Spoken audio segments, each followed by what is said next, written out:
Basicamente, as 7 leis, elas começam pelo mentalismo. Tá. Mentalismo é uma lei que se diz que abrange todas as outras, que ela diz que o universo é mental. Tá? O universo, tudo que existe partiu da mente para o mundo concreto, tanto da mente divina quanto da mente humana. Então, se você imagina, por exemplo, uma mesa como essa, o marceneiro tem que ter primeiro pensado nela, para depois construí-la. As coisas não saem do nada. Primeiro tem que ter sido pensada para depois existir no plano concreto. Diz que o universo manifestado também é todo assim. Ele primeiro existe na mente divina, para depois existir na manifestação. Tá? Então, quando você quer que o teu futuro seja diferente do que é agora, você quer transformar a sua vida, você precisaria pensar primeiro em mudar as suas concepções mentais, os seus pensamentos. Porque germina hoje o que você viverá amanhã. Se eu penso coisas boas, vou ter coisas boas. Se eu penso Exato. coisas ruins... Como diz a tradição cristã, né? A semeadura é livre, porém a colheita é obrigatória. Exato. E a semeadura é sempre no plano mental. Esse é o princípio do mentalismo. Vai falar a respeito de como nós lidamos com as nossas ideias, com os nossos pensamentos, com responsabilidade. Segunda? A segunda é o princípio da correspondência, que diz que o que é acima há abaixo, o que é abaixo há acima. Ou seja, se você considera um sistema solar e considera um átomo, você percebe que a semelhança é muito grande, né? É do macro com micro. O né? macro com o micro. Verdade. Ou seja, em várias escalas você tem coisas muito semelhantes. Dentro de nós, por exemplo, a gente tem um mundo físico. Mas isso na época eles não tinham essa noção. Como que eles já tinham esse conhecimento se não tinha microscópio, né? Não tinha como ver a vida micro, né? Pois é, eles tinham essa concepção provavelmente por uma sabedoria recebida de outras vias, que não é bem a que a gente entende hoje no nosso mundo tão high-tech, né? Total. Eles tinham essa sabedoria de que o universo era todo interligado e que se repetia em padrões do macro para o micro. Então, se você pega, por exemplo, a maneira como você trata o seu corpo físico, você pode imaginar o que seria do seu corpo físico se você se alimentasse de qualquer coisa, se você não o higienizasse. Agora, imagina que você faz exatamente isso com o seu plano mental. O alimenta de qualquer coisa e não o purifica nunca, não tira todos os elementos que estão ali poluindo. E imagina como estará esse corpo. É mais ou menos similar o que você faz no sutil, o que você faz no concreto. Entendi. Ou seja, tem muita sabedoria de vida para tirar de cada uma dessas leis. Esse espelhamento de cima embaixo, dentro, fora, pequeno, grande, é isso? Isso, exatamente. Platão falava do micro e do macrocosmo, né? Você vai ver isso na Bíblia. Deus fez o homem, a sua imagem e semelhança. Tá? Então, várias tradições falam sobre isso. Verdade. A cabala hebraica, quando fala do nome de Deus, Yahvé, quando você coloca o nome de Deus na vertical, dá a forma do corpo humano, cabeça, tronco e membros. Tá? Então, várias tradições falam da mesma coisa. O macro e o micro tendo uma semelhança de forma, uma semelhança de organização, de linha evolutiva.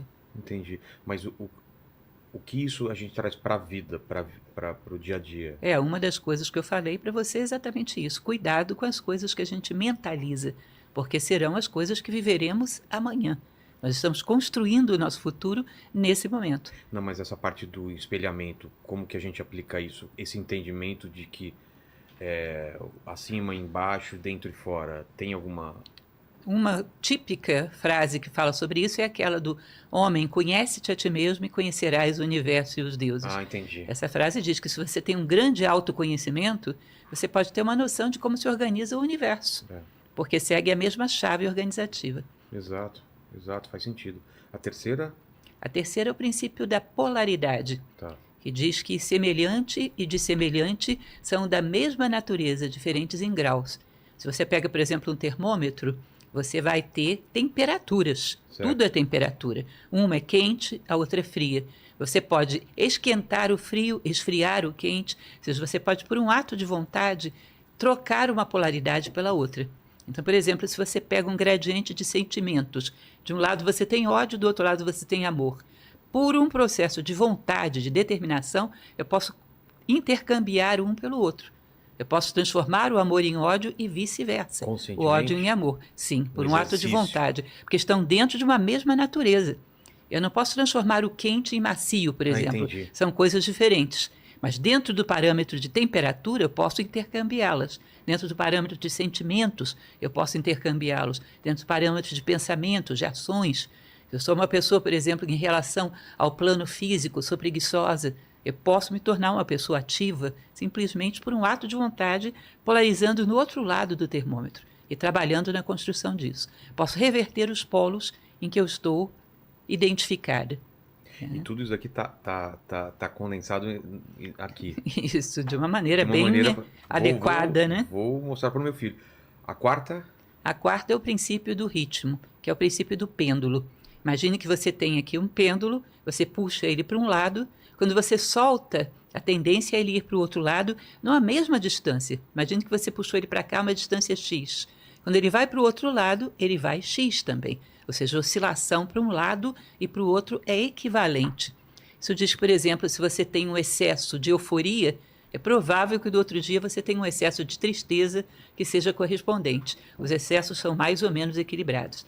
Então, se o homem não quer que o seu pêndulo no dia seguinte vá para um extremo oposto, que ele procure um meio termo mais sereno, mais equilibrado, porque os extremos se compensam. E dentro do ritmo ele vai falar também a respeito da neutralização. O que é a neutralização? Como é que você fica acima das polaridades do mundo? Eu sempre uso o exemplo das crianças brigando por um brinquedo. tá.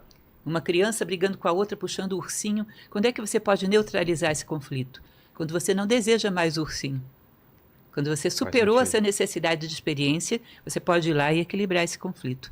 Tá? Você subiu um degrau do ponto de vista de consciência. Aquele ursinho, eu não preciso daquele ursinho, então eu tô tão Não tem- isento daquela lá que eu consigo definir essa Eu situação. consigo Se eu equilibrar. tivesse envolvido emocionalmente com aquele ursinho, eu não Seriam conseguiria. 3 brigando por ursinho. Exatamente. E assim vai. Digamos que esse pai brigue com outro pai. Esses dois pais que estão brigando para saber quem é que educa as crianças, Sei. estabelece aqui um outro conflito, em outro patamar. Aí vem o avô e diz, que é isso, vocês estão brigando à toa, rapazes. Os dois querem o bem das crianças, ou seja, um outro nível de consciência, já não precisa mais de autoafirmação como pai melhor da vizinhança. Tá? E por aí vai. Esse avô pode brigar com outro avô também, e alguém que tem uma consciência um pouco mais elevada pode neutralizar esses conflitos. Ou seja, quanto mais a nossa consciência sobe, amadurece, mais você está habilitado a harmonizar os conflitos que estão abaixo de você. Entendi. Entende? Então, se a gente tem muitos conflitos no mundo e não nos sentimos habilitados a interferir de maneira positiva neles, é porque a nossa consciência não os superou. Se superasse, nós teríamos uma habilidade para conciliar os conflitos todos do mundo. Exato. Então vamos relembrar até aqui os 4, né? A primeira é mentalismo. Segundo, Correspondência, correspondência, polaridade, polaridade, ritmo. E agora? Aí vem a vibração. Vibração. A vibração diz que desde a matéria mais densa até o ser mais sutil que você possa imaginar, tudo no universo vibra. Você vê, por exemplo, que a gente usa o quartzo para fazer relógios, né? Relógios de quartzo, porque o quartzo vibra. Essa vibração ajuda no funcionamento da máquina do relógio. Então, tudo no universo, desde uma pedra mais densa até os seres mais sutis, eles vibram. Tá? Se você acelera a matéria, você teria energia. Se você acelera, teria luz, e por aí vai. Eles dizem que se você acelera, você chega até o espírito. Se acelera mais, você chega até Deus. É tudo uma questão de de vibração. aceleração, de vibrações cada vez mais sutis. Entendi. E aí você, para poder encontrar o seu nome interno, quem é você realmente, você teria que saber diante de que você vibra. Ou seja, diante de que atos, de que palavras, de que situações, algo dentro de você vibra. Você se sente assim, como se a tua consciência estivesse numa espécie de êxtase, estivesse no seu melhor. Aquilo que te faz vibrar é o teu nome interno. É o nível de elevação de consciência que você logrou.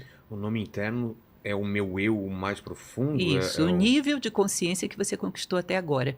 Tá? Por exemplo, o meu nome é o meu nível agora, não o que eu posso ser. Isso, o teu nível agora. Você pode, uma vez que você percebe que você vibra em sintonia com determinadas coisas, você pode sutilizar isso. Aprender a vibrar diante de atos justos, de atos íntegros, de atos de compaixão. Você pode sutilizar a tua vibração para coisas um pouco mais humanísticas. Elevadas. E isso é o processo de crescimento humano, né? Que seria desejável. Pode também retroceder. Pode retroceder, embora... Uma coisa mais animal, ou por um trauma, ou por uma situação de sei lá, de depressão, talvez. Isso, embora a consciência ela resista um bocado a voltar atrás, né? É mesmo? A consciência resiste em abrir mão daquilo que ela já conquistou. É sempre para frente. Mas se você insistir muito, pode conseguir. Pode conseguir retroceder.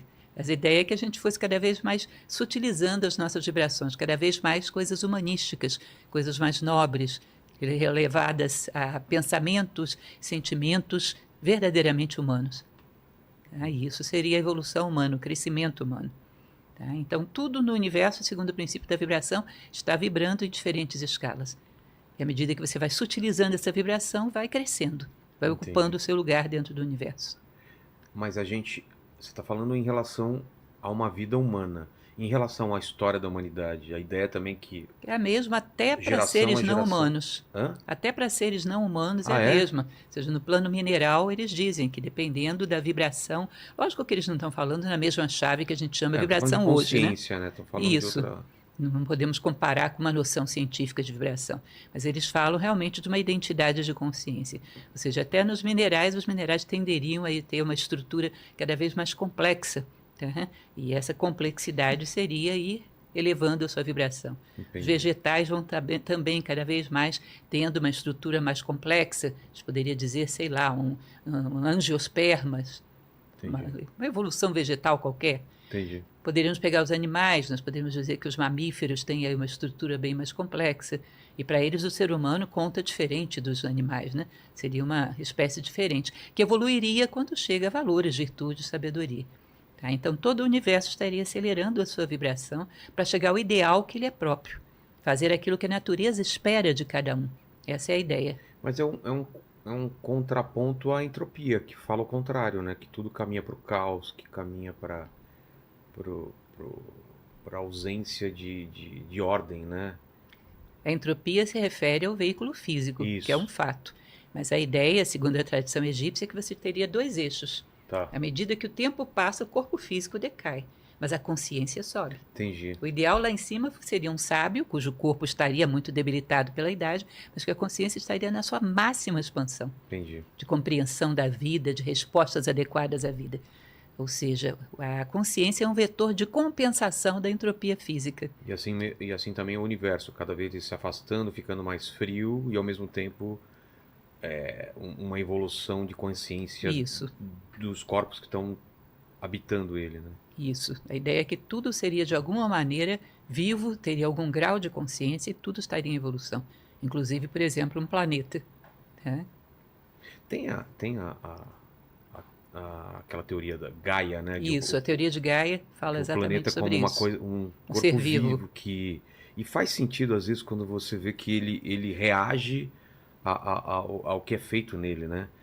Se tem uma superpopulação de alguma coisa, ele responde, ele tem um de mecanismo outras... né, de equilíbrio que, Exato. quando é quebrado, existe uma resposta. Inclusive com aquecimento global, como se você tivesse um planeta febril. Não é isso?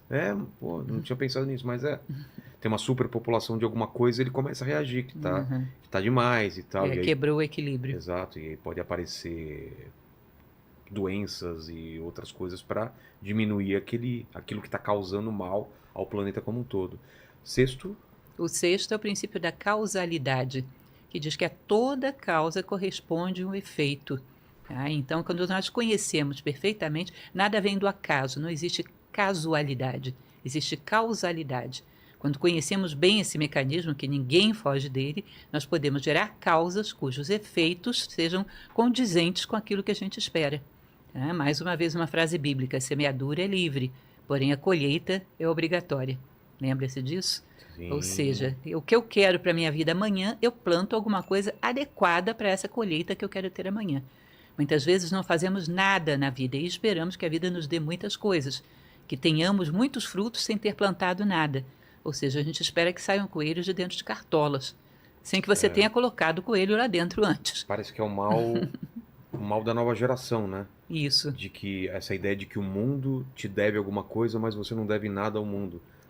Você só quer as coisas e não quer dar de volta ou dar alguma coisa antes. Com certeza. Muitas vezes isso cria um desnível, né, de expectativa e o lance da causa e efeito, né? Com certeza. É uma frustração tremenda, porque esperam que o mundo vai servi-los de bandeja, como os pais fizeram, e isso não acontece, isso gera um nível de frustração e desequilíbrio, muitas vezes, que é um dos problemas graves que temos na juventude atual. A frustração, ela pode ser controlada na medida que a gente não espere muitas coisas.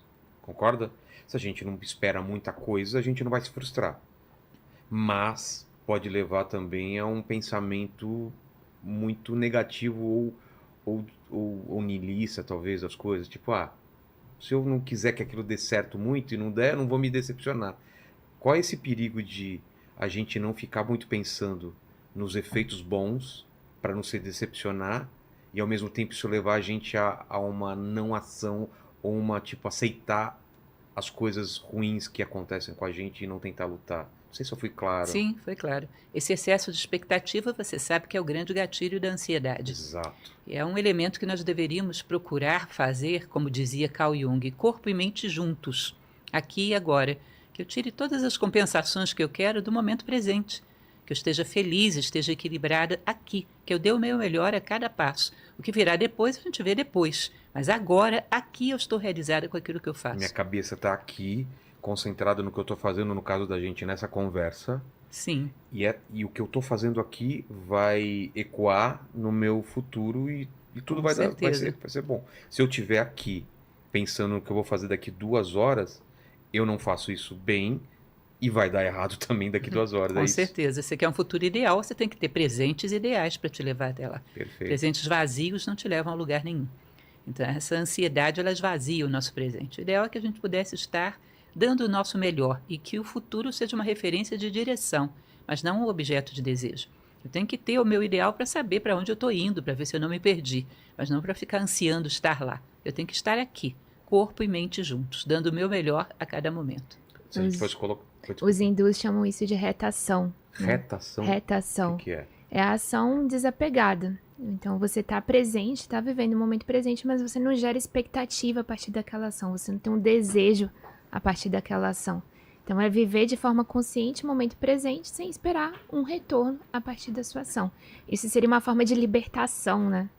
Porque aí você age de forma livre, você não está esperando nada em troca. Né? Sim, e para mim, eu tenho aplicado isso.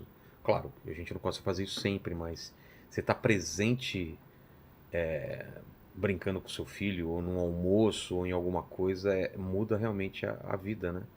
Porque você deixa de só ficar pensando no depois, e aí quando você chega no depois, você fala, putz, eu não aproveitei o antes, cara, o que eu tô fazendo com a minha vida, né? Sempre você tá se remoendo porque não fez alguma coisa no passado, ou tá pensando no futuro e você esquece do agora, né? Essa é a grande armadilha. Os estoicos falam das coisas que dependem de nós e as que não dependem, né? Que a gente deveria concentrar todos os nossos esforços nas coisas que dependem de nós e ao mesmo tempo não se preocupar com as que não dependem. Então, o que não depende da gente, né? Posso fazer alguma coisa em relação a isso? Não, então... Não. Se vão me criticar, o que vão pensar de mim, ou se eu vou morrer amanhã ou não, esse tipo de coisa não depende de mim, né? Então, não deveria ser objeto da minha preocupação. Exato. Sobre causa e efeito, a gente falou dessa expectativa, né, do efeito desejado, mas principalmente coaches, eles ficam muito falando nesse poder que a gente tem de mudar os efeitos, né, das ações que a gente faz. O quanto a gente tem esse controle realmente de mudar o efeito das coisas? Olha, particularmente se você pega a tradição hindu, que fala da lei do karma, que é muito parecida com o princípio da causalidade, né? Que Causa e efeito. A lei do karma diz que toda ação que nos desvia do caminho da lei, ela vai gerar uma reação dolorosa para te trazer de volta. Então, karma é ação e reação. Toda vez que eu desvio desse caminho reto da lei, que é o Dharma, a vida te bate de volta. Vai te empurrar de volta e isso será doloroso. Na mesma... Para eles, na mesma vida ou em outras vidas pode acontecer? Pode acontecer na mesma vida, que é o karma pessoal, ou em várias vidas, que é o karma individual, ou com um grupo também, que é o karma coletivo. Ah, é? Isso. Um grupo está fazendo alguma coisa errada, acontece para aquele grupo. Compensa no mesmo grupo. Nossa, o Brasil deve ter feito alguma coisa muito braba, que o karma que a gente tem aqui, Lenis. Pesado, né? Pesado. Então, causalidade é isso, tá. E o último... E o último é o princípio do gênero, Gênero não tem a ver só com masculino e feminino. Gênero são polaridades que se complementam para gerar um fruto, como se fosse tese, antítese, síntese. E yang. Então você pode dizer yin e yang, você pode falar de prótons e elétrons, você pode falar de polaridades que se combinam para gerar um efeito maior. No caso, quando se projeta sobre corpos orgânicos, vai gerar masculino e feminino, sem sombra de dúvida.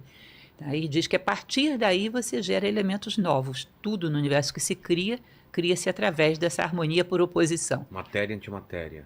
É, basicamente isso. Se harmonizam e geram um efeito diferente dos dois, alguma coisa maior. E existe o gênero mental dentro do princípio do gênero, que eu gosto muito Qual que é? dessa subdivisão que eles falam. Eles dizem o seguinte, que dentro da nossa mente, todos nós, independente de sexo, existe uma mente que é masculina e uma mente que é feminina. É como se a mente masculina captasse uma ideia e jogasse aqui. E a mente feminina pega essa ideia e vai germinar, vai dar um útero, né? Dar corpo para aquilo, desenvolver e dar vida. Tá? Então, uma ideia é inoculada e essa ideia é criada, é incubada, desenvolvida e um dia vai chegar a se tornar um fato na sua vida. Agora, muitas vezes acontece dessa ideia que é inoculada não ser nossa. Você ter recebido de terceiros, ter recebido, sei lá, de um veículo de comunicação, ter recebido de alguém que você ouviu falando na rua. É como se eu dissesse para você, olha, eu desconfio que o Paquito não gosta de você. Tá. Aí você fica com aquela ideia, eu vou me embora, É suma. uma ideia implantada. Eu joguei a ideia Tá. e vou me embora. Mas você pega e começa a desenvolver isso. E hoje ele não me cumprimentou. E hoje ele não falou comigo direito. E você vai dando corpo aqui. Vai ampliando. Vai ampliando. Chega um determinado dia, você rompe com ele. E acha que foi você. Nossa, isso acontece pra caramba, né? Acha que foi você, porque você deu corpo a isso. Você gerou, portanto, você acha a ideia é minha. Se você voltasse atrás, você poderia perceber que fui eu que joguei essa semente no teu plano mental. A gênese da ideia. Exato. E isso é uma forma de manipulação terrivelmente eficaz.